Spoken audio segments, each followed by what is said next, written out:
Do you remember the old Lay's potato chip commercial? No one can eat just one. No one can eat just one. And by the way, would you like to make this lesson unforgettable? If you'd like to make this lesson unforgettable, the path is actually fairly simple and predictable and proven. And that is, you use something that they can touch and taste and feel. And in this case, they can hold in their hand and they can actually eat. And that is some Lay's potato chips. I would encourage you to buy some Lay's potato chips and pass them around and get your people to eat them, and to recall that little phrase, no one can eat just one. And ask the question, what was it about Lay's potato chips that made people not able to eat just one? And they've actually done research on this. And they thought at first that it was maybe the carbs in that potato, that those carbs made it so yummy that you were kind of addicted to the carbs. But they did some research on it and they found that it was not the carbs. And they thought it was the crispiness, the texture of that potato chip. And they did some research on that and found it wasn't the crispiness, not the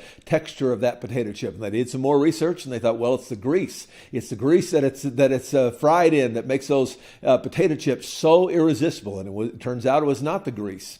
And did some more research, and it turns out, and got a screen capture here, that it's actually the salt. And I want to talk today about how we can be salty Christians that make people not able to taste just one, that make people irresistible, that make people draw to come to our Savior. And that's going to be the big idea we're going to talk about today.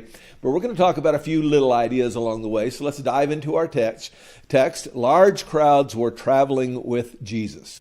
Let me just pause there and say, I've been talking to a man recently whose pastor has this idea that if you get big crowds to follow, you got a compromise. And it's not true. It's not true. There are bad churches that are big churches, and there are bad churches that are little churches, and there are good churches that are big churches, and there are good churches that are little church.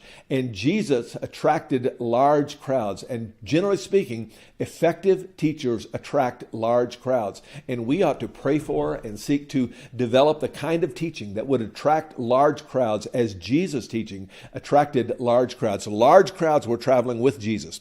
And turning to them, he says, if anyone comes to me and does not hate father and mother, wife and children, brothers and sisters, yes, even their own life, such a person cannot be my disciple. Now, this is in our signed text, this is actually the key verse, but for my way of thinking, it's a verse we've talked about in recent weeks, and it's a verse that's actually fairly easy to understand, and that is, this is a hyperbole. If it's an overstatement to make the case. Now, you might ask your people in the form of a question. They learn more by what they say than what they hear, and so you might ask your people the question, why did Jesus